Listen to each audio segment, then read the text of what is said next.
Welcome to the Michigan Golfer Show. Join us each week as we explore the people, the places, and the events that shape our great game. Good afternoon. I'd like to thank everybody for being here today in support of the Michigan Golf Hall of Fame and, of course, our three honored inductees. I'm Greg Johnson. I'm chairman of the Hall of Fame committee, and I'm excited for this special day for special golf people. This is always this is kind of what we work on our committee for the whole year, and we try to make it nice, and we try to make it comfortable, and we try to honor the people who are inducted because they're the elite among the golf people who have contributed and who have played in our state. First, I'm going to get a little business out of the way, and then we'll let the pro Bill Hobson take over and run the show. But first I want to acknowledge the Hall of Fame committee members. There's several of them here. If you guys could just all stand up real quick or wave, and we'll give them a round of applause. There's a bunch of them. Thanks for all you do. Thanks for your help. And then also we have a bunch of Hall of Famers in attendance today, and some of them are the same people, by the way, you'll notice. But our Hall of Famers who are here are Ken Allard, and hold your applause until we get them all standing up. So Ken Allard, Fritz Ballmer, Kenny's back there, he's waving. Fritz Ballmer, Jack Berry, I just saw Jack someplace. You don't have to stand, Jack, if you don't want to. There he is. Right. Jack's a trooper. Jim Dooling over there on the chair. I see Jim. Bernie Friedrich, he's in the back there, hiding. There's Bernie. Dave Kendall, I know he's back with the Golf Pro somewhere. There he is. Terry Moore, he's back there, the scribe. Jack Seltzer. Jack's here. Jack was the one who nominated Johnny Moe for today. Dick Stewart. There's Dick. Dr. Joe Vargas. He's in green, of course. Spartan every day. Mark Wilson. Mark's also the director here of the PGM program, and he's our board member that connects us with Ferris State, too. And then, last but not least, Sarah Wold. There she is. And, of course, we have Weird Golf Guy, we call him. This was a donated statue. He's nobody. He's not Walter Hagen. He's not Sam Snead. He's just some guy named Jack Dowd. If anybody knows who Jack Dowd is, tell me, because I'd like to know the story. First of all, and sadly, we did lose some friends. There's a few of them in the program, but I want to take a few minutes just to say, one final goodbye. Dave Richards, he was a promoter of Michigan golf. Frank Beckman, who was a media star and a friend of golf. Architect Jerry Matthews, I think his plaque's over on display over here. One of the LPGA founders, Shirley Spork. Golf course owner, Lloyd Siren, Mr. Pontiac. And the playing legend from Grand Rapids, the guy who was the best putter we've ever seen, Jack Van Est. Rest in peace. Let's give him a moment of silence, please. Thank you. Next, we want to thank our sponsors, especially our four presenting sponsors, the Michigan Golf Course Superintendents Association, the Golf Association of Michigan, the Michigan Section PGA, and Sarah Wold. You can find the other generous sponsors listed on the insert in the program. They're a key part of our fundraising efforts. We really couldn't do it without them, and they're the people that get other people to give money too. So it's very important that we have them on our side, or we wouldn't have this nice space and places to put it, and we wouldn't be able to put on the induction. And next up is our Michigan Golf Hall of Fame raffle. That's our major fundraiser of the year. And we have 20 winners, and I'm going to read them off. And I know one of them is here today. I saw him. And you can see Loretta and get your certificate on the way out. Anyway, the winners are, for Belvedere, it's John Finch of Canton. For Eagle Crest, it's Kevin Adams of Garden City. For Great Oaks, it's Matthew Kenny from Midland. For Gull Lake, it's Mark Ayers from Rockford. For Indian River, it's Dennis Hansinger from Sterling Heights. For Interlochen, it's James Fuller from Ryden. And for Jackson, Country Club of Jackson, Kevin Cleary from Birmingham. From Kalamazoo Country Club, it's Jeffrey Gates of Muskegon. For Kaufman Golf Course in Grand Rapids, it's Claude Johnston. He's the one who I saw was here. The winner for Knollwood Country Club is Lisa Kapalian. The Lakes of the North, Jim Van Boven. He's from Canton. Lisa, by the way, is from Commerce Township, and she's the daughter of Vartan Kapalian, who's a Hall of Fame member. Country Club of Lansing is James Dennison. He's from Grosse Pointe Farms. Lock and Heath is Dan Kunert. He's from Warren. He's a GAM official and volunteer. He's the guy that runs all the golf days. Janina Jacobs, we all know her. She won the Midland Country Club. She's from St. Clair Shores. Muskegon Country Club was won by Michael Zukowski from Jackson. Arnish Scharf at Oakland U was won by Gina Chung of Ypsilanti. And Saginaw Country Club was won by Marcus Jacobs online, and he didn't tell us where he was from. But we got his money. The winner for Spring Lake Country Club was Matt McNaughty. He's from Clinton Township. He plays in everything in the GAM. I think he plays golf every day since he retired. The winner at Warwick Hills is Nancy Adair. And the winner, and she doesn't say where she's from either. The winner for Washtenaw Golf Club is a GAM golfer too, Donna Tepper. She's from Grosse Pointe. All right, we got that stuff out of the way. And now we're going to get on to the show, and I'll quit talking.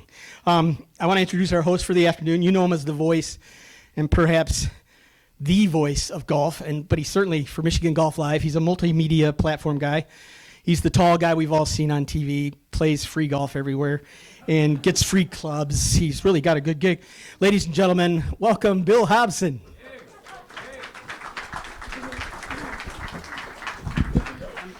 I'm not sure if I appreciate that introduction, Greggy. Actually, at the Rocket Mortgage Classic this year on, I think, Thursday afternoon, I was standing out near the players' scoring area, and they had little interview part cordoned off. And it just so happened that at that moment, Mike Tirico was coming in for the first time because he was doing some Golf Channel stuff for the event. And I saw him, I waved to him, and he stopped what he was doing. He came over and he said to me, "What are you doing here? Why aren't you out playing free golf?" I was like, man, I got to shake this reputation. We actually do a little bit of work along the way, and although we use work in air quotes, as many of you do in the world of golf, nobody believes that what you do is actually work if you work in the industry, right? They just think you play golf all the time. They don't know about things like editing. And we did a special this summer called 10 of Michigan's Toughest Holes. We had our viewers vote for them, and then I went foolishly and played all 10 of them. And everybody, of course, picks the most outlandish, difficult. I played one with Dave Kendall, which was a blast. But the very first hole was at Boulder Point, the 5th hole on the Dunes course. I had been in bed with COVID for 3 weeks. We had moved all of our shoots back by a month because I just literally couldn't move. And this was going to be my first time to strike a golf ball. Well, the motto to the show was, from the tips, no second takes. That was the motto. That's what we told people who voted for the show. That's how it was going to go. Now, when you came in today, you all should have been required to sign a non-disclosure agreement for the story I'm about to tell you. So the very nice professional Eric Saran drives us. It's the farthest point on their 3 courses at Boulder Point, takes us out there. I was feeling a little bit better, but I literally had not hit a golf ball. And he pulls us up to the 5th hole, and I go up to the blue tees, and he goes, no, the nominated tees are the black tees. And I look, and there are none. And he goes, well, we just don't put them out. We don't want anybody playing there, but you get to. So we're playing a par, now I'm not that long. We're playing a par 4 that's 497, dog leg left, with a tee shot through a tunnel of trees. And I couldn't even see through the tunnel of trees. He steps up and just bombs one. I lasered it later at 3:30. I knew that wasn't, now if I was feeling good and we were at an airport, I'm still not hitting at 3:30. So for my shot, we set up with the crew back here, and we're going to fly the drone over me as I'm swinging. We do this frequently, so he'll be back and he'll count me down 5, 4, 3, and as he hits 2, that's when I swing, and you'll see the shot on there, and it's a cool visual. So here we go. Billy's looking down at his ball. He's seeing 2 balls. Everything's blurry. I don't know what's going on. This is the first hole of this 10-hole shoot. 5, 4, 3, 2, boom, grounder into the woods. I go, oh, stop. Let's reset it. He goes, oh, no. From the tips, no second takes. This is my guy telling me this. And I said, I do own the show. And we're not starting with a grounder into the woods.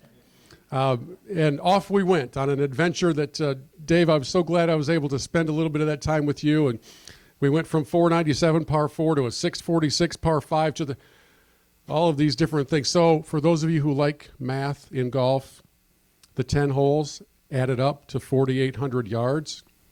You can extrapolate what that would look like over 18 holes, and you'll maybe feel a little bit of sympathy for my work.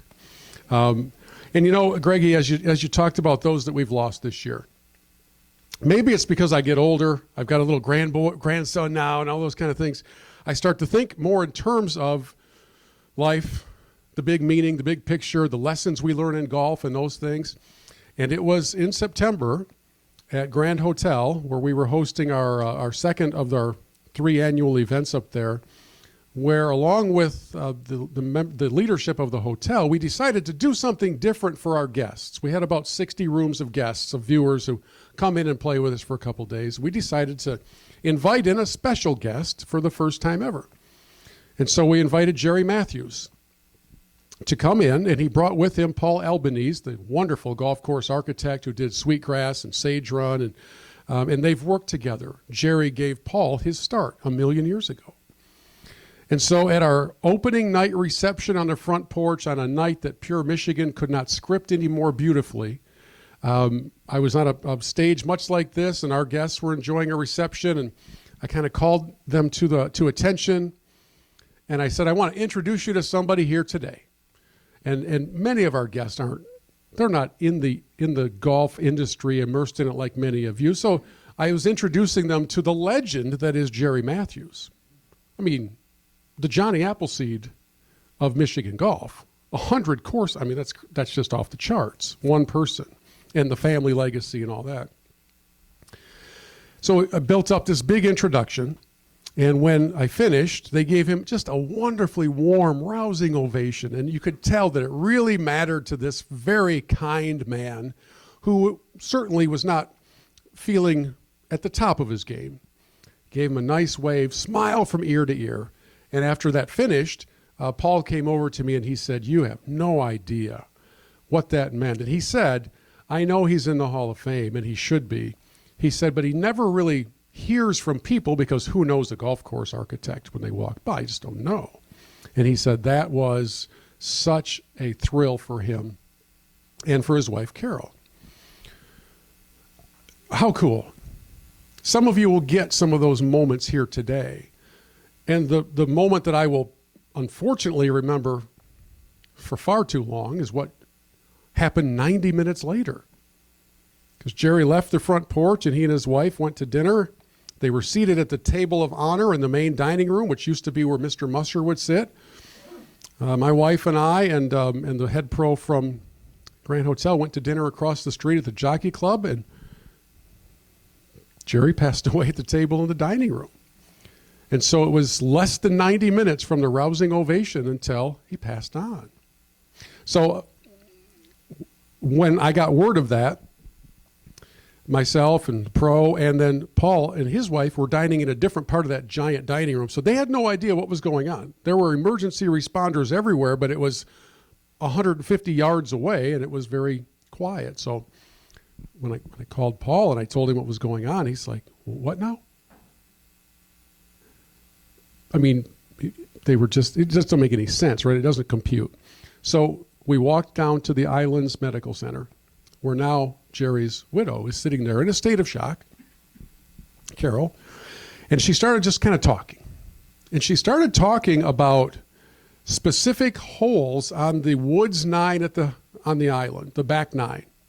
And I just said, Carol, I just want to tell you how remarkable it is that you're recalling specific holes and specific features. You know, many people don't pay attention as many courses as Jerry has done. And she said, well, I was his irrigation specialist.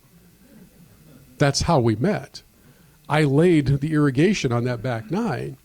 And one day, 24-ish years ago, he looked at me and said, you know, we ought to get married.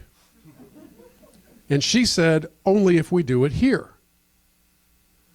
So here's this dear lady who was married at Grand Hotel and now saying goodbye to her husband at the same place. The world of golf is just so full of rich, powerful stories of legacy and heritage and tradition and people. We celebrate that here today, and I will never forget the 2022 golf season for so many reasons, but one of them having this very special time with a member of this Michigan Golf Hall of Fame. So I give you that long prelude to say this. What happens here today isn't going to create ripples across the waves of the tens of thousands of golfers in the state of Michigan, because they don't always pay attention to these things. But for the people who value this game at its highest level, they value this game for what it means over not just decades, but over centuries. Days like today matter. Places like this matter. When you walk downstairs to have some hors d'oeuvres and when you see all the things that have happened in here, the journey that it took to build this hall matters. The names you see on plaques, they didn't win a drawing. They poured themselves into helping make this possible because the game matters. And as I said, the older I get, the more that kind of thing hits home with me. Whether it's the group of 24 buddies on a northern Michigan golf getaway, or it's the 6-year-old kid who just got a ball in the air for the first time ever and thinks it's the greatest feeling he or she has ever experienced, the game matters. And you can play it forever, and you can appreciate it forever. That's what I love about it. So we're going to get things started. I'll stop preaching. We won't take an offering. Well, I guess we could, but I want to start by recognizing just a really cool program. We talk about the future of the game. The future of the game, they're young, they're energetic. By the way, they're fearless. I don't care where they hit it. They're swinging hard. It hurts my back even to think about how hard the club head speed is that they're generating. But along the way comes important programs that help draw in, propel, and then interact with communities to form the future of this game. And I want to bring up to the platform our first recipient of recognition here today. That is the Midnight Golf Program. So Glenn Pulice, come on up here, would you please? Give Glenn a big hand. Good to see you. Nice to see you. Grab your mic over there on that far seat, but you can sit closer to me. So I have an interesting tidbit about Glenn to share before we talk Midnight Golf, and that is the first time Glenn and I played together was at Oakhurst. I had hair, so it was a long time ago. You might have as well. I'm not sure. We got to like 100 yards out from a hole, and I look over and I'm like, is he hitting cross-handed? And so that I just keep it to myself because I don't know the guy that well at that point. And we go on to play, and he's on the next tee box. And of course, he's hitting like a normal human being. And then we get to like the scoring zone, wedge range, and I look over. I'm like, he is hitting cross-handed. The guy plays normal until you get to what range? About 60 yards. 60. Actually play left-handed, 60 yards and in. You play left-handed. Left-handed. But I have a witness. I used to have a good short game in high school. Thank you. Used to. Well, it's the old adage of it's not how, it's how many, right? So it is great to have you up here as a representative of the Midnight Golf Program. And it's been around longer than most people would even recognize, right? So give us a little background as to what got it started and why it matters. Sure. So Renee Fluker founded the program because her son, who was playing at UAD High School, told his mom that there wasn't really any opportunities for young African-American golfers. And he asked her to start a program to help, and she did. So that was 21 years ago, and she started with 17 kids knocking on doors, and she was known as the crazy lady because people would say, "You want my kid to go where to play golf? Are you crazy, lady?" So that was the crazy lady, Renee, who started the program. And from that, all those programs like that seem to have one person at the core to get it started. So now let's fast forward from, I think was that 20 years ago? That's 20 years ago, yeah. Yeah, 20 years ago. Let's now go the before, and I don't want to say after because it's not done, but from before to now picture, how has it grown? Sure. So it started, again, with 17 students, and then it grew a little bit more, and then a space became available. It got to 80 students, and then it got to 100 students, and then that was a Monday, Wednesday, and then an opportunity presented itself, and some funding came through to double it, and now there's 125 students every Monday and Wednesday, and another 125 every Tuesday, Thursday. A different group of people, yeah, different group of kids. So what are the kids doing when they come in for the program? So what a typical evening looks like is starts at 5:30, and for 1 hour they'll have a mentoring session on something important that we all should have learned as kids, and a lot of it's focused on getting into college and getting to and through college. But and after that hour is up, then everybody meets together as a family for dinner, and that's a big important part of it for Miss Renee. There's no snacks at Midnight Golf. It's dinner with family. And then after that, then the group breaks up into two groups, and for 45 minutes, one group goes into a smaller session with a mentor, but that is just designed to be peer mentoring, and they'll discuss and talk about the mentoring session that they had with the goal of having everybody participate. And many times those students don't want to participate, don't want to talk, don't want to share for their reasons, and by the end they can't shut them up. And then while they're doing that, the other half is with golf with the PGA professionals. 45 minutes into that, we switch, so everybody has that session, and that's the success of the program. So as you describe it, if I'm hearing things accurately, golf is part of it, but it's not the driving force behind it. It's reaching out to these kids who might otherwise be overlooked. Correct. That is, the golf is the hook, and if students from the inner city of Detroit can end up playing golf, they can do anything. It was the concept when it started. So how's it working? I mean, 125 kids these 2 days, another 125. What's coming out of it? Now that you're 20 years in, you've got some generational data to examine. There's almost 4,000 kids have gone through the program. And last year, 100% of the students that graduated from the Midnight Golf program are in college right now. 100% are in college right now. 70% will grad. Pretty good, huh? Well, I mean, unless you can come up with a number bigger than 100, that's pretty darn impressive. Yeah. And then 70% will graduate college within 5 years, a 4-year program within 5 years. And the goal is to teach, encourage, to understand how to get scholarships, how to reapply and get more scholarships, to go into college with as many scholarships and to get out with as little debt as possible, and then ultimately giving back to their communities, including the Midnight Golf program, whatever community they live in, to me, preferably Detroit, because that's the city I love. I don't know if anybody else has an example of an outreach program that has 100% success rate, but if so, we'd love to hear about it. That's so cool. And so as a PGA pro yourself and as a guy who's had his life in this game, what does it mean to you to see how the game as the hook is connecting in a way that's literally changing the direction of a life and potentially a family and a community? It means a lot to me. The city of Detroit means a lot to me. In fact, my wife and I moved downtown in 2008 and have stayed there ever since. And Detroit is just such a great place, and to have that many people from Detroit have success and then give back to their community. There's been at least, I think, 25 or 30 of our graduates are now mentors of the program, or have been mentors of the program. That's a big deal. And just hearing their stories of how they give back in their communities, and to see them succeeding.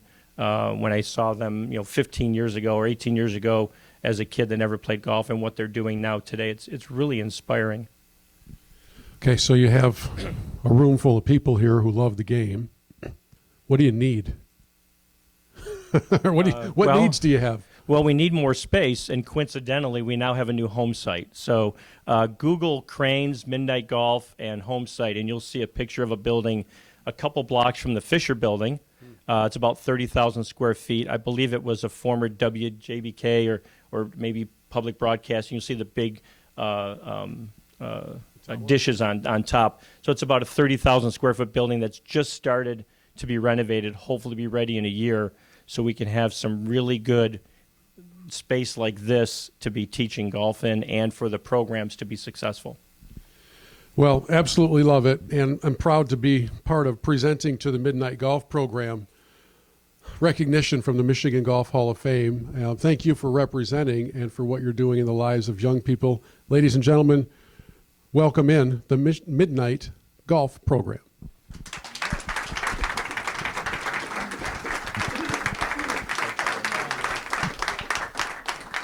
So I'm sorry, I will have to say, Renee Fluker so wanted to be here. She's the founder of the program. And if she was here, she would start by saying, thank you, thank you, thank you. That's how she starts out when people are gracious to the program. And she really wanted to be here today, and I will present this to her. And I'm so happy that I was here to accept this on their behalf. Thank you. Thank you, Glenn. Appreciate it.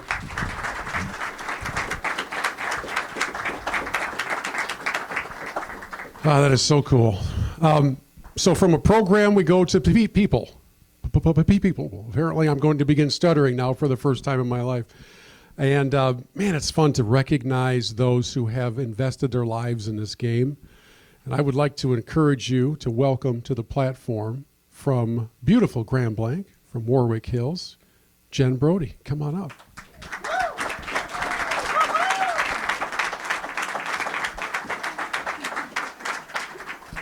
Over there. Take it easy on me. I told her earlier, this was kind of like a 60 Minutes interview where we would dig into those stories from high school and that kind of thing, and where were you on the evening of? So I have a where were you on the evening of story to start, or question to start. Oh, no. Where were you when you first learned of today, of this induction? Ooh. Where was I, Doug? I think I was at work. I think Fritz Ballmer called me and I was working. And because Fritz was the one who nominated me a couple years ago. Fritz called me at work. So I know that today is an unusual setting and that you don't normally choose to be on a platform. No. So it'll sink in probably on the drive back and in the days that follow. But when Fritz called you, what went through your mind? You know, it's just I'm not a huge honor person, but it was it felt really good. And I think what it did is it made me stop and kind of almost like think about it all. Because I think once I stopped playing, I became a mom right away. So you just kind of like put it back in the back of your brain. So I was able to kind of just think about it all and maybe have some pride and slow down a little bit. Our lives are pretty fast. I have 2 teenage golfers who I'm, running around chasing all the time. So we're going to talk about them here in a to bit. Yeah. But for you, a Youper. Youper. Right? Very proud to be a Youper. I am from Lawrence, Michigan. If anybody needs a map, Yep. I can get that out. We have 2 maps in Michigan, this one and this one. Right there. Way right over. Right up on Keweenaw Bay. Yep. Does Little town called Lawrence. today's honor get you lifetime bridge fare courtesies? No, it just keeps going up. Yeah. I was kind of afraid of that. Yeah. So when did Jen Brody first fall in love with this crazy game? I don't know if Jen Brody has ever fallen in love with this crazy game. This game is so hard. It beats you up. No, I started playing at a young age. My mom and dad are here. My dad started me when I was about 4. He'd cut off some little clubs and we would just go, play at Lawrence Golf Club, 9-hole golf course in my town. It was just something we did. My grandma was the bartender at the golf course. My grandpa played there. My mom played in leagues. My sisters played. We just played. We had no range, no bunker, no putting green. I mean, you literally put the tee in the ground and you just went around and around and around. You just played as many 9 holes as you could. And up there, you had a 2.5-week season. So it was about 3 weeks. Well, 3 full weeks. Yeah. When was it then that the game clicked in for you and you thought, I'm going to give a shot at maybe playing this game for a living? That really didn't even come until I was in college. I played a lot of different sports growing up, and basketball was the one I loved the most. So I always thought I was going to play college basketball. But I was short and slow and, Sounds like I mean, a I could great shoot. combination. I could shoot, and I love to shoot. But, you know, I loved any sport. I loved playing. I loved playing anything. And so I think being in a small town, you have to do that in high school. Everybody has to play all the sports so you can actually field teams. I mean, I only had 75 kids in my class. So everybody played everything. And you were even in the band, or everybody did everything, which was, I loved it. Now there's just so much specialization. You know, I definitely did not do that. You know, basketball practice would start August 15th or whatever, and I put my clubs away. I didn't touch them again until April when high school season started. So, you know, I didn't practice. I didn't do the things that the kids are doing now at all. So for you kids paying attention at home, the moral to the story is don't listen. You can to me. end up in the Hall of Fame if you not practice.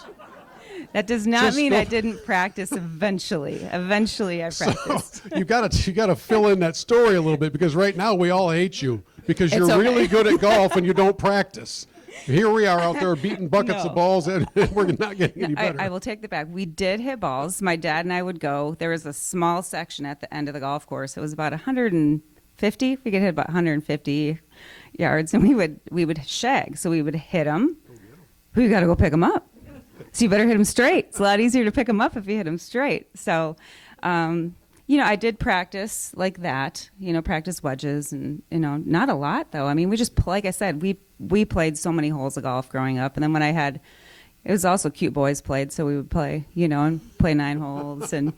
But no, I mean, I loved it. I did love to play. And I think that was probably my most fun time playing, because that's all it was. My parents sent me down to Michigan State Golf Camp when I was a sophomore in high school. We had some relatives that lived in Lansing. And so I ended up going to this golf camp. And what they did is you got divided up for the last 2 days to go on the West course. If you played well, you could play the West course. So I played well enough to go over there and end up meeting Mary and Bruce Fossum. And it was like love at first sight between all of us. Okay, so you come downstate for this camp. Yeah. Probably, I don't know this, probably the first time, though, that you were immersed with other golfers who were really pretty good. Yep. Intimidating at all? No. No. I don't think so. I never thought you had a real easily intimidatable mindset. You know, it was just really fun. I met a lot of kids. We had a really good time, and Mary and Bruce kept in good touch with me for the next year and a half. I didn't really know what was going to come of it, but I think it was probably December of my senior year. I still had intended on maybe going to Michigan Tech, trying to walk on and play basketball. I just loved to play basketball. But Mary called and said, would you like to come down for an official visit? And I'm like, what's that? What's an official visit? So my parents and I went down. We went to a Michigan State basketball game. We went out to dinner at some really fun places and just hung out with Mary and Bruce and some of the team members. And we were sitting at dinner on like the second night of the visit. And Mary said, well, this is what I can do. I can't give you a full ride, but I can offer you an 80% scholarship to start. And the funny story of it is my dad's like kicking me under the table. Sign now. Pack your bags, sister. You're out of here. In fact, they're already in the trunk. Yeah. So, it was a quick turn. And so I'm like, okay. You know, I loved Michigan State, so it was perfect. So my basketball dreams ended. Right. Yep. The WNBA did not get me. But no, so it was great. So there's a guy sitting 3 rows deep over here with glasses on and a nice blazer, and that is a nice blazer. You that's just pretty got nice that. blazer. Yeah, I like it. For today? No. Oh, okay. Kind of looks like something you would pick out. Yeah. If only I picked out my own clothes. When did you meet this guy, and was it through golf? It was. It was in 1997, and I had just graduated from Michigan State, and I had a sponsor's exemption to play in the LPGA event at Walnut Hills, where Doug was an assistant pro at the time. And he stalked me the whole week, hiding behind trees. He had to park like way off site, and so he literally did hide behind a tree and saw I was pulling out of the lot, walked out, and was kind of walking down the big long driveway. I'm like, do you need a ride? So that was it. Yeah. As best you recall, were those his first words to you? Do you need a ride? Or was there something else more corny than that in there? There was a lot of corny. Yeah. There's a letter left in my locker. Oh, yeah. You still have it? It's somewhere. Nice. Yep. Nice. Yeah, so it was good. So we started dating that summer, and that was my first summer playing professionally. Yeah. That's a hard life, isn't it? It is. Like I tell people, it's a super easy life when you're playing well. Right. It's awesome. It's what everybody wants. But those times are, sometimes few and far between. So it's a lot of time on the road. I think one year I figured out I was in a different town. 245 days. I was gone in one year, which is a long time. Yeah. Yeah. I would go for 4 to 6 weeks at a time. Yeah. And just be on the road. But it's all private jets, right? I mean, oh, it's yes. super easy. And everything's free. Yeah. Yeah. Everything's free. Yeah. Very true. Yes. How long did it take before maybe the two of you started to figure out that let's go in a different direction and competitive golf is going to be set aside and maybe we can work together at maybe a really nice place that might actually host a PGA Tour event or a Champions Tour event? Well, that's the funny part. I mean, that was really Doug's life. Doug's a great PGA golf professional. He's been a golf professional for how many years, Doug? You had 25 years. Doug runs great operations. I didn't really plan to do that. I guess you don't really have a plan when you're playing. That's all you think about. That's all you think you're going to do. But I knew I wanted to have kids. That's why I quit. Yeah. Yeah, and I got in a fight with the fairway. My driver and the fairway weren't getting along anymore. So, I started not playing great the last year, and I just really wanted to have kids. Yeah. And I didn't want to do it like that, traveling. Well, I mean, not to be Dr. Phil or anything, but there could be something to be said for when your passion starts to move, then probably the performance will follow. Oh, yeah. Right? Absolutely. And so you had your heart set in a different direction. Mm-hmm. And so now I remember seeing you at the Ally Challenge, and it was right after I think Katie had gone and just destroyed the Fortress in Frankenmuth in a tournament where she shot a course record 62. And I had somebody say to me, it's probably from the forward tees. I said, I could put you on the edge of the green and you wouldn't break 80. So I don't know why you're trying to poke holes in all of this, but I'm wondering what it's like as a mom and as a teacher and all of those things to see your kids do well in the game that is so deeply Are you doing this Dr. enmeshed. Phil thing? Yes. Yeah, what's it like? It's cool. It's great. Yeah.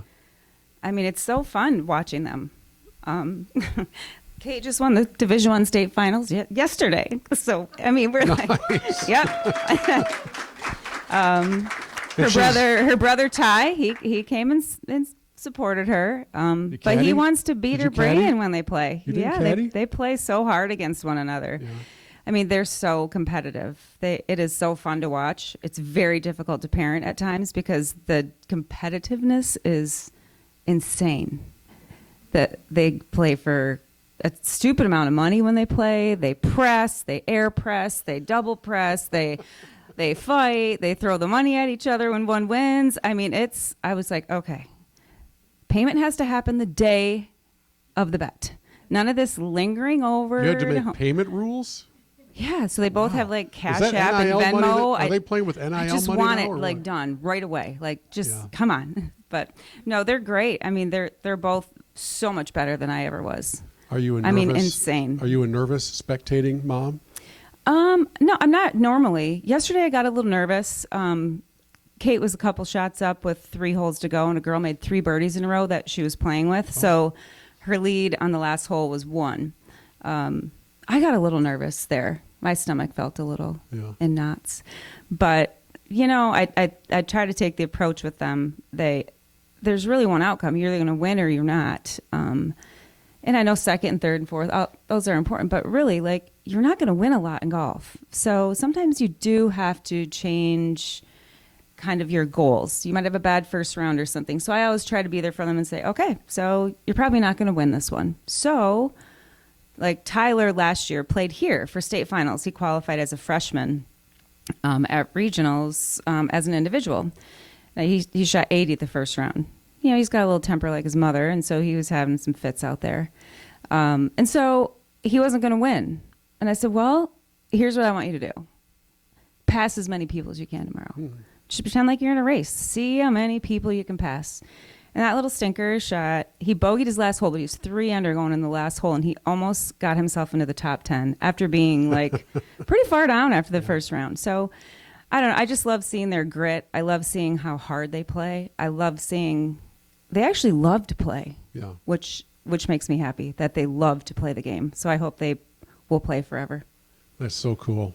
Yeah. I was challenged once in a similar way in day 2 to see how many people I can pass, and I passed a bunch of them, but I was going down, and they were didn't work out. But a lot of people went by me, so in that sense, okay. I guess I fulfilled the challenge that you would have laid out. So well done, Tyler, going up and not down. Warwick Hills, the family there. I mean, it's very unique to have a husband and wife teaching team.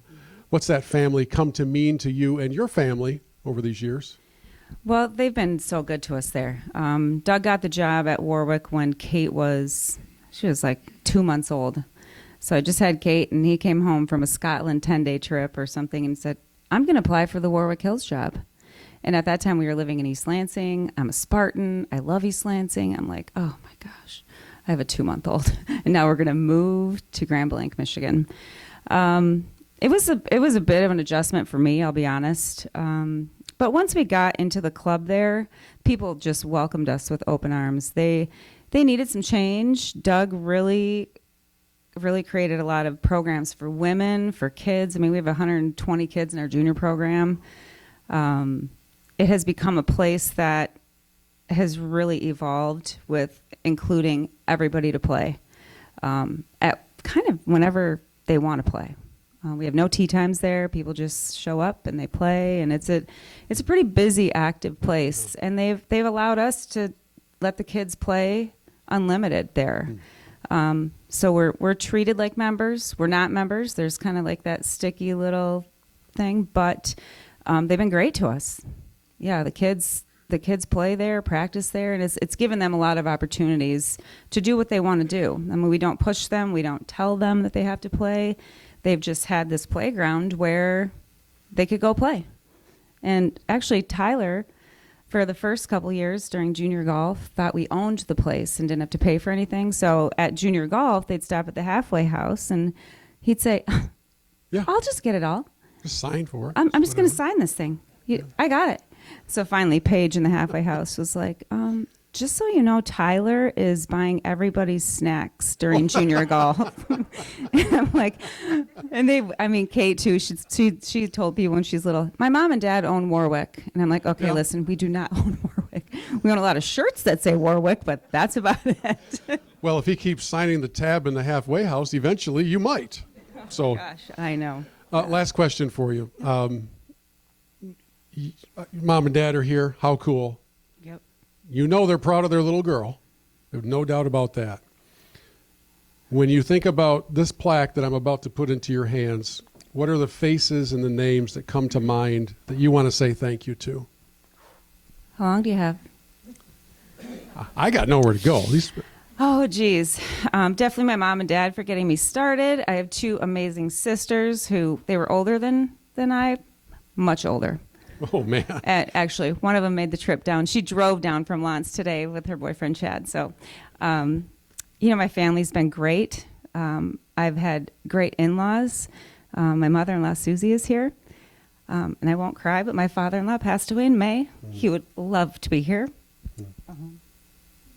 Bruce and Mary Fossum at Michigan State. Holy cow. They probably just changed the whole direction of where I was going to go. I could have just gone and tried to, be a WNBA star, which would have been an epic fail. So, Mary giving me that opportunity to go to Michigan State was amazing. Once I graduated, I had Russ Osterman, who was the only person who wanted to give me money to try to go follow a professional dream. It's a big part of it, right? I had tried a bunch of people and, with no success getting some money to go play. And my grandmother said, why don't you try Russ Osterman, who's from Berga. on the map. You stick together. He was a Michigan guy. Yeah.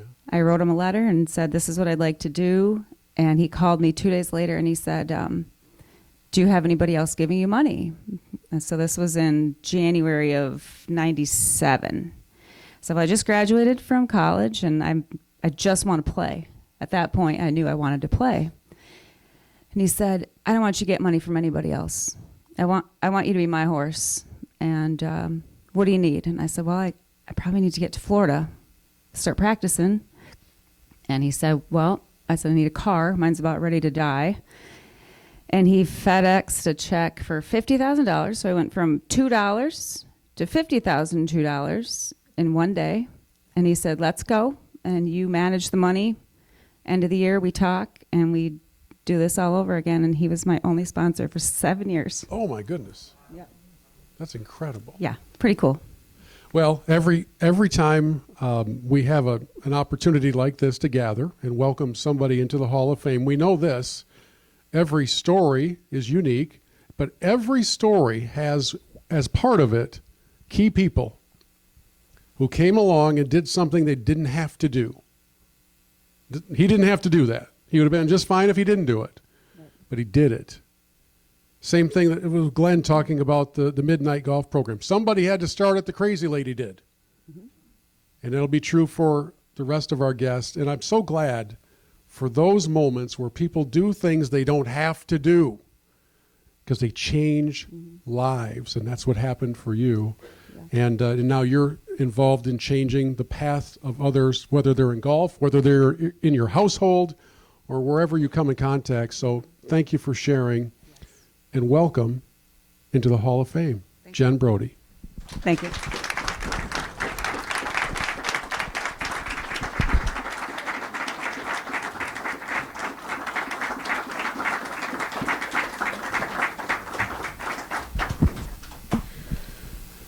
Ah, so good.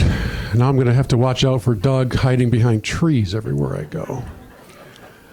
Our next inductee brings with him decades upon decades of experience in storytelling. I mean, I think that's probably what it boils down to in many ways, is telling stories in an effective manner. And I would like you to help me welcome to the platform Mr. Art McCafferty.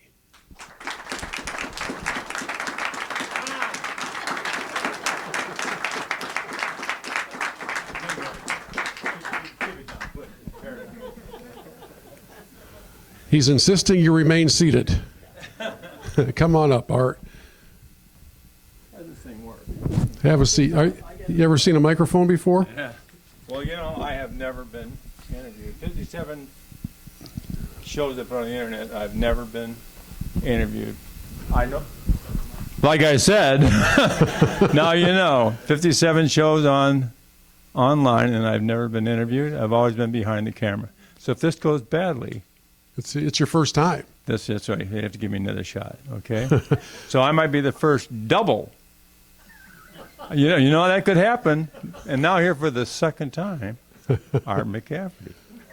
All right. There you go. Have a seat.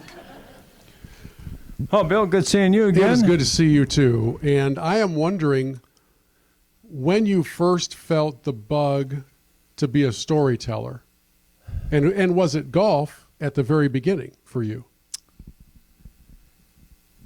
Well, I think I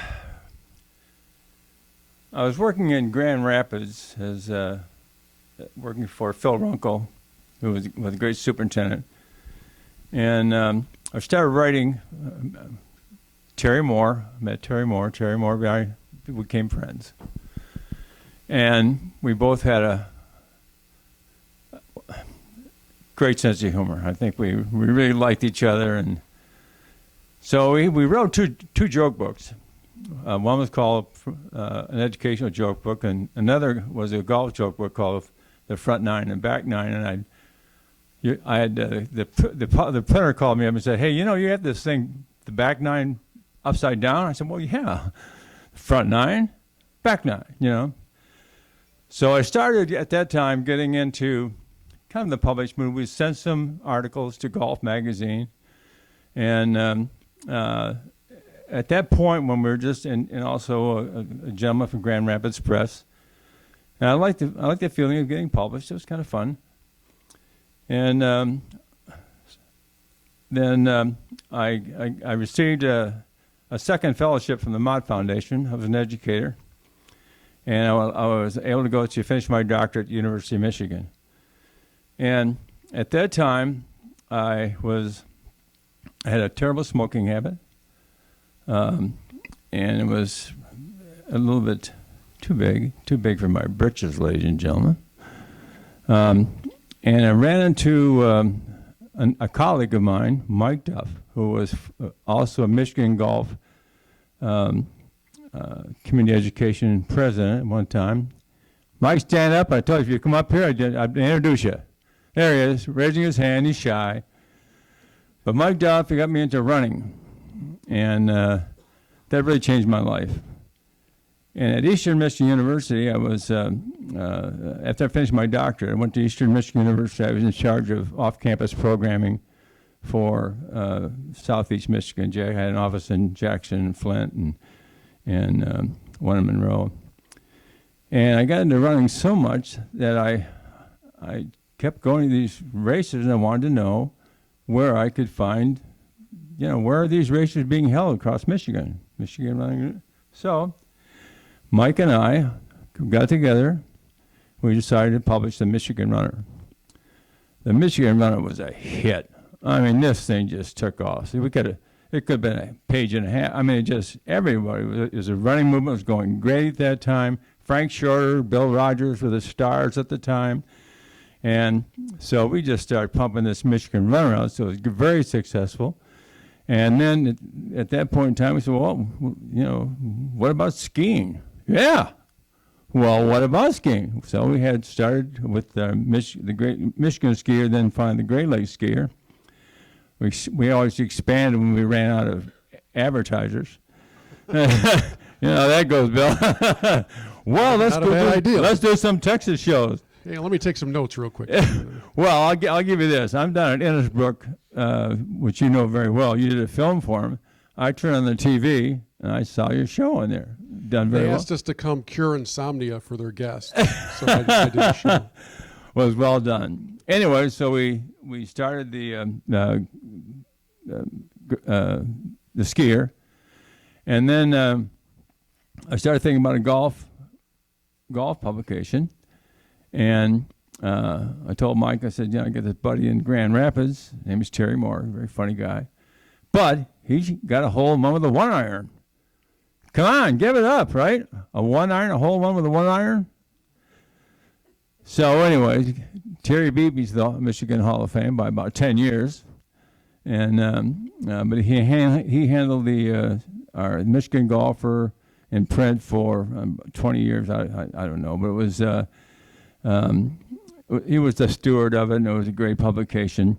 One side note: I was feeling very good about having the Michigan golfer, and I went down to Pinehurst when the World's Golf Hall of Fame was down there.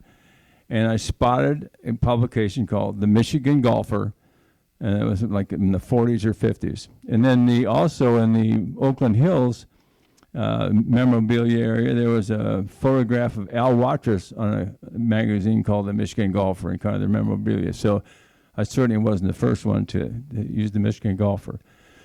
But the Michigan Golfer really took off because we did some free distribution. Every golf club got a bunch of them, and then subscriptions. So and it was a hot publication. Golf was growing at that point in time. Our Michigan Runner was a cash cow. I mean, I had cuts on my fingers from counting the checks coming in, huh? I mean, to tell you, it's not a bad injury to yeah, suffer. well, get the Band-Aids, but it was. So we're rolling. And the skier was a little tougher because it started about that time where the snow lines decided to go to like M55. And there used to be cross-country skiing races all down southern Michigan. Don't see that anymore, do you? Well, climate change knocked us out, but we had a good run that with Jim Neff. Let me jump in for just a second, Art, and ask. Sorry to interrupt. Oh, no, I had it all rehearsed. I know it's all memorized. Where do I go next? But there was a technological transition. There is a technological transition taking place because you're not going to reach people with a print magazine like you used to. So now it's digital. What was that conversion like for you, going from print to online? Well, I had at Eastern Michigan University. My job was to deliver educational product through 13 counties. And the internet started, people want to know about it. And I married Jenny McCafferty here, who was in charge of the internet at Eastern Michigan University, and we were off and running. We built a tremendous amount of classes through these 13 counties. And then I kept on thinking, boy, this would be great for a magazine. So I started the Michigan Golfer online, and a gentleman from Par Excellence, a publication in Wisconsin, was a dentist. He had the first one. We had the second one. And so we had the Michigan Golfer in print and online. And, you know, it was the same publication, but it was another way of boosting the numbers. You know, everybody that sells an ad, well, what's your numbers? How many subscribers? You know, that sort of thing. So it gave us another area to count, and it was kind of our advertisers were pretty excited about this new way to distribute to publication. So the internet became terrific, and then of course from that point I don't know if you want to jump into that right now, but we went into video because of the same delivery format. So the internet was kind of another way to, you know, publishing, as you know, it's been tough. Gannett, the biggest publisher in the United States, just cut back their staff once again. I mean, their newspapers are having tough times, magazines, tough times. Everybody's merging.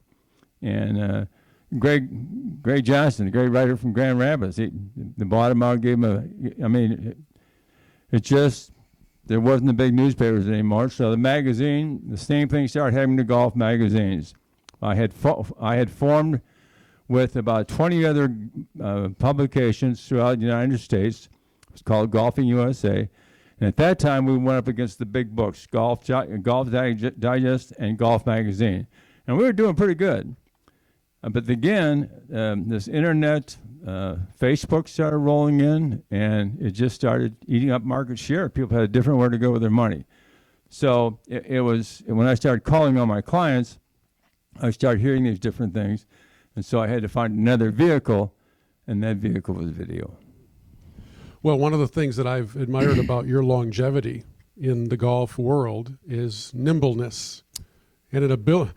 I didn't say agility. I just said nimbleness. My family's here, Bill. My family does not see me in that. But with what you and Jenny have done to enter into the video realm, you could very easily have both said it's going to be print or die, and it would have died, right? You could have said it's going to be this or we're done, and you would have been done. But instead, something fueled in both of you the desire to keep on telling stories in golf. And to do it in a video realm, it takes a lot more work. From a technical standpoint, technology is changing. Oh, another new iPhone just came out while we were talking. It keeps on changing nonstop, and yet you've continued doing it. So what is it about the game and the stories in golf in the state of Michigan that have grabbed your heart for all these years, that you're willing to go through all those transitions? Well, the two things, I think Terry Moore received the Michigan Golf Hall of Fame, and he was our editor until the company, we just had to shut it down almost. I kind of took it over because we had some other partners. It was time to do that. So I decided that I would just start going into video. And I was trying to figure out how I can do that with the internet. And the lovely Jenny McCafferty here, she had a sister in New York, Jean Meyer. She worked for a company called Pseudo.com. So I rolled in there. We're in there for the New York Marathon. I think covered. I don't think we were running that one. So all at once she lays out in this, she shows us what she's doing. She works for this advertising company, pseudo.com, and they present 3 different channels for New York City on different subjects on the internet. I said that was it. You know, I'd worked with Tom Durant on golfing Michigan and golfing the Great Lakes, and so I had certainly some familiarity with the video business. But when I saw that, it was like Jonathan Winters and the Big W in the mad, mad, mad world. You know, the 4 pine trees crossing the Big W.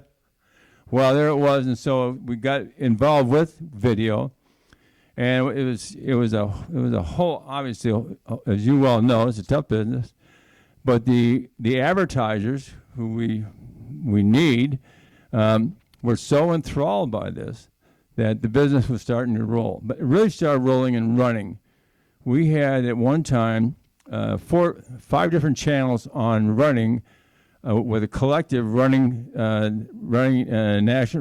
Canada.tv, runningusa.tv, michiganrunner.tv. It was, I think it was skiing, but we just put a URL on it, and we were so new to putting video online that we had the marketplace for 2-3 years before anybody started to catch us. So that was a great ride. And I think we learned some things. I think we learned the fact that on this kind of technology, people wanted shorter shows. They didn't want, first of all, you were limited, 10 minutes. Most you could be any kind of video on, and then for first 7 years, we were with different servers, but we finally hooked up with YouTube, and that changed everything. So it's been a long journey with YouTube. We have still furnished content for 6 or 7 channels. We produced 5,563 half videos on these that you get on iPhones and any kind of content provider. But I tell you what's happened. We were kings of the hill for a long period of time, but that's changed too. I mean, everybody got an iPhone. Everybody can. Apple, you can make your own movie now, your own, Bill. I mean, come on. And you see where the networks are instead of the networks being at the streaming is kind of taking over from the network. So it's really a challenge for a publisher to find an audience because there's so many things they get their information on. It's amazing. And when you get with an advertiser, they will always want to know what your numbers are. And you can't blame them. It's their hard-earned money. So I think right now is that we had a good run with video. I think the technology has kind of outrun us. I'm 82 now, so I'm not a spring chicken. And my son from California, stand up, Mike, take a bow. I told him, come on, do it here. No. He plays golf on this phone with Golf Plus, and his, what do you call it, Mike, the gadget around the VR. And he loves the game of golf, but that's the only way he plays it. I mean, Dave Kendall's got these track games down in the basement or in his clubhouse now. So it's really changing. I'm fortunate that I've been around for a lot of these changes, but I don't know what's next. And so it's time. It's time for me to kind of say, au revoir. That's Spanish, isn't it? Would that be Spanish? No. I didn't do very well in French. I didn't do very well in French class, but I think that might be there. And then I'll be Sarah Wold, ladies and gentlemen. Yeah. Always a favorite. Let's hear it for Sarah. And Jack Barry. Where's Jack? Huh? My man. Yes. Well, Art, before you say au revoir, or whatever other Spanish phrase you'd like to introduce us to, I want to say on behalf of those of us who love the game, and in my world, those of us who try to help present the game, thank you. Thank you for decades of commitment to it, longevity. It's not as glamorous as it sometimes can Bill. seem. It's not. We get that. But you have made an impact on the golf scene in this state that will last longer than your sign-off today. It's going to continue and continue, and we're all the better for it. So thank you for doing that. And welcome, by the way, into the Michigan Golf Hall of Fame, Art McCafferty. Well, thank you very much. And before we lose control of your hands, I do want to point out my lovely bride here, Jenny McCafferty, who is, we see that Friday newsletter, which has now had 1,100 of them. She's had her hands on each one of those. And she has been the rock. Yeah. And her family is here. Wonderful lady. Changed my life, ladies and gentlemen. Yeah. I had nowhere to go. You know what we call Jenny in the industry? Your much better half. Art McCafferty, everybody. Give it up, ladies and gentlemen. Give it up.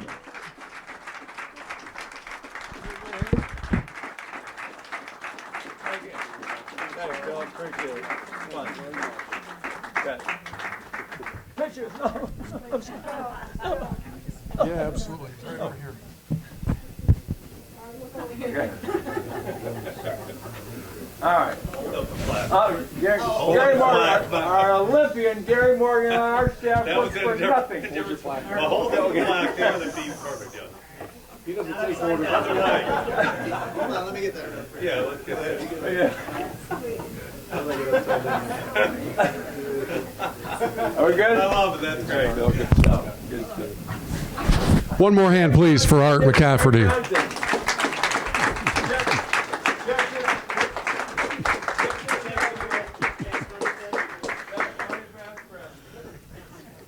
We may have to have security come down to the front row here to round this out. No, they're probably already on retainer, right? They just kind of work. We come to our last honoree today, and it's always a bittersweet moment when you do an honor like when you share an honor like this posthumously, right? There was a great player in this state whose nickname is Big Mo. We're going to learn the story behind that as we welcome up his sons, John and Robert, to join us here on the platform. Mark and Robert, I'm sorry. I'm learning as I go. It's my first time. It's good to have you guys here. Good to see you. Thank you. Yes, please welcome them up. Now you guys get to share a mic, so hopefully you get along better than the Brody kids. Press. Air press. Air press. John Molenda is our inductee. John Molenda, a legend in this game, in the state, and yet probably not a name that rolls off the tongue of many casual golfers. You guys can draw straws to see who goes first. I'd love to have you give us kind of an introduction to somebody you know better than anybody in the room, Big Mo. I guess I have the mic, so I'll go first. Funny how that worked. That's right. Well, first, maybe the nickname Big Mo. So John Molenda, but he was up to 250 pounds at one point, and just a very strong man, and his nickname became Big Mo. He was on the PGA Tour. Unfortunately, he had to come off when he had a shot near a tree. There was a root that he didn't see, ripped his tendons in his wrist, and had to come off the tour. But a golfer that couldn't make it on the tour became one of the best players in the state of Michigan. He won the Michigan Open, I think, when he first came back. Won the Michigan PGA. So he was really known as a golfer, but we'll get into some other things as far as an instructor and a golf pro. But he met my mom when I was 10, I want to say, and Robert, you were 7 or 8, and they got married after I think they were dated only for 6 months. And so think about that, a golf pro. I think he was 32 years old at the time, still an assistant, and took both of us on, to be part of our family or his family. So quite a man. And you all, if you haven't already, you can see in the program the full listing of his on-the-course accomplishments. But I always think it's fun to talk more about the off-the-course accomplishments and the lasting legacy, as you see in family. So what do you remember most about Dad? Everybody loved Johnny Molenda. He had a way with people where at the country club where he was at, to a person, They just adore the guy. He could laugh and tell stories. Sometimes I'm not sure your mic is your mic still good? Oh, There you okay. go. Thank you. He was just a wonderful person that got along with everybody. And I remember going to a golf course locally. I think it might have been right around where I went into the locker room, and somehow it came up that I was his stepson. And the locker room attendant who had been there for many years was talking about how all these pros come through, but there was nobody that ever treated him with more respect than Johnny Molenda. He goes, he would know my name. He would say hi. There was a part of me that thought maybe he asked as he came in, but he always spent time to get to know, everybody around him. He was a great storyteller. Sometimes you were never quite sure on his stories where the truth ended and the story kept going. It was a classic story at his funeral. The old manager of Knollwood Country Club came up to us, and we were talking, and he said, your dad was an amazing athlete. He goes, because he won the Army championship in golf and tennis. And we looked at him and said, tennis? He's never played tennis in his life. But he had told this story, half kidding, and this person believed it for years. So that was Johnny Moe. He always had a joke, always had a story, brought a smile to everybody's face that he interacted with. You could let that legend breathe a little bit and just say that's what makes his win all the more amazing. He'd never played before. Yeah, exactly. When you think about a love for the game, a passion for the game, how did he pass that on to other people, including you? Yeah, so he had a passion for the game, and he had a unbelievably good knack or the ability to be a teacher. I mean, he was on the range from probably, 9 in the morning till almost darkness. So he would pass on that passion to the people that he would teach, but he would take the person's swing and work with that swing and not try to reinvent the wheel. And he created a lot of golfers, a lot of very, very good golfers over time. One real quick story, he was down in Florida, and Jack Nicklaus was on the tee hitting balls, and my dad was watching, and he actually helped Nicklaus with his swing a little bit. They just did a pro to pro, and it was a very cool story. And on the range, Johnny Moe was always known for a sport coat. I don't know how many of you know that. He would wear a sport coat to the office, on the range. And when he'd come home at night, he would also have a sport coat on. And the members always said, we knew it was hot when Johnny Moe took off his coat when he was on the range giving a lesson. So that was the weatherman of Johnny Moe. Yeah, no, I was going to say that's when they decided that it was time not to play golf because it was too warm. When I think about those guys who kind of flew under the radar, you usually don't have that many wins on your resume and stay under the radar. Here we are today celebrating a legend in the game. Are you at all surprised it took this long? Yeah, it just wasn't as familiar with the process. I appreciated Glenn Pulice and Jack Seltzer's role in bringing this honor to my father. One other thing that I thought was always interesting is a lot of the pros would play in these pro member events, and so you go to a different country club, and you're playing with the members of that club, and for the pros it was something they did because they wanted the pros to come to their country club, but he thrived at that. I don't know how many different times I would run into people who would say that they played with him in a pro-am, and he was a low pro. I think one year he might have been low pro in the pro members like 6, 7, 8 straight times, and did well with the members. He just had a way with people that he could bring out the best in them and improve their ability to play that day, and everybody had a good memory of Johnny Moe. Yeah, sure. And it sounds like he rubbed shoulders with a few of the legends of the game, whether it was Jack, and I know that there was a story about Arnold that's included in the program as well. And when you reach a level of championship golf, you might fly under the radar from the general public, but quality knows quality, right? And you got to see that borne out with some of the greats of the game that he came in contact with. Yeah, he played in the PGA Championship numerous times. Was he the second in the Pub Links, I think? So I mean, he was a great player, on his own.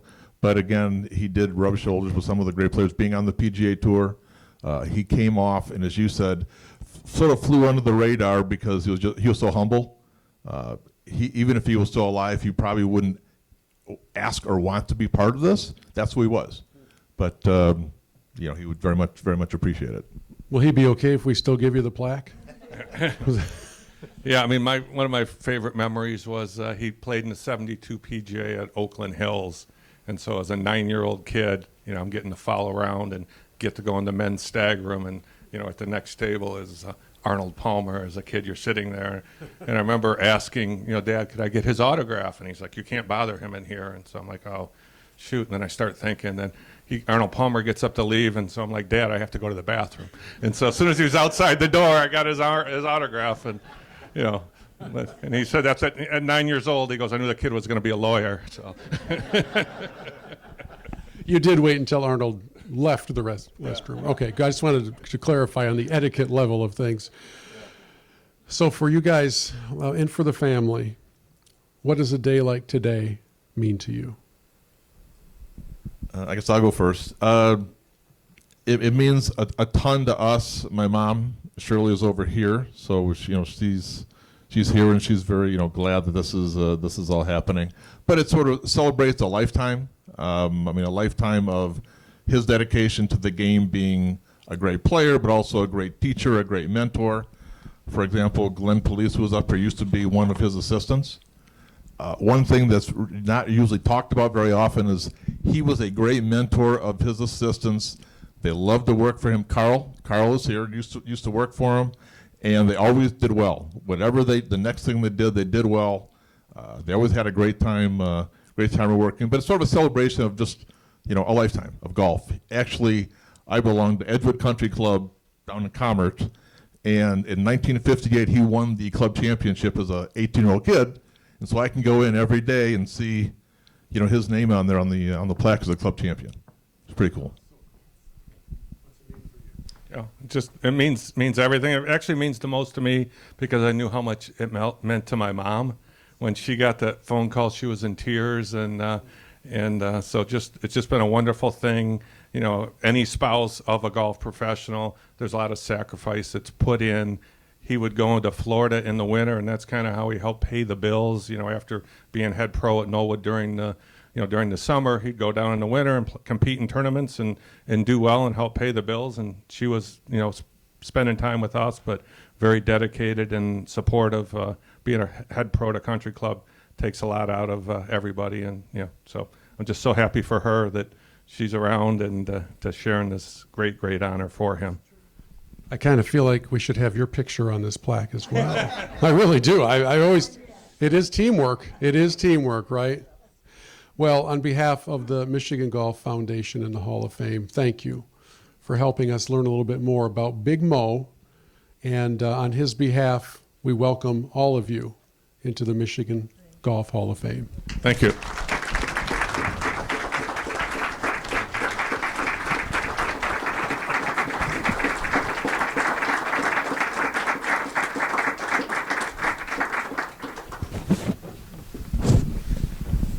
Thanks, guys. Appreciate it. Greggy, take it away, my man. Thanks, buddy. Thanks, Bill. Bill Hobson, everybody. Give him. He doesn't play as much free golf as you think. He works pretty hard. I just like to get him around. He actually covering the Ryder Cup at Oakland Hills. He got a new name that day. He wore this. He's a tall guy, and it happened to be, my kid was little and she was watching Big Bird on TV, and man, in that yellow raincoat, he looked like Big Bird, man. And so somebody was trying to find him, and I said, go find the guy in the yellow raincoat that looks like Big Bird. And they found him. And they said it was amazingly simple. Oh, yes, that's obviously the guy. Anyway, thanks so much. Bill is also on our Hall of Fame committee, so we make him work there too. And obviously, he doesn't get paid a whole lot for today. Welcome to the Hall of Fame, Jen and Art, Crazy Art. I've written for him. He always pays. He pays fast. Fast money, fast friends. Yeah, you can ask him and Terry more about that story. And then Johnny Moe, who, I think the first time I ever interviewed him, I was at a PGA championship at Indianwood, and I was a young reporter. It was in the early 80s, and he went and put on his sport coat for the interview, which, now I know why. Back then I just thought he was a really classy pro, or he had some mean bosses at his club. I wasn't really sure. But I think that's classy. And anyway, everybody, and there's a few people I have to thank. I have to thank Loretta Larkin. She's in the back with her daughter, Amy. Amy was our employee for the weekend, volunteer employee, sort of. But we're going to pay her something. We're going to give her something because she's just out of college and working in Grand Rapids, actually. And Loretta does all the work too, by the way.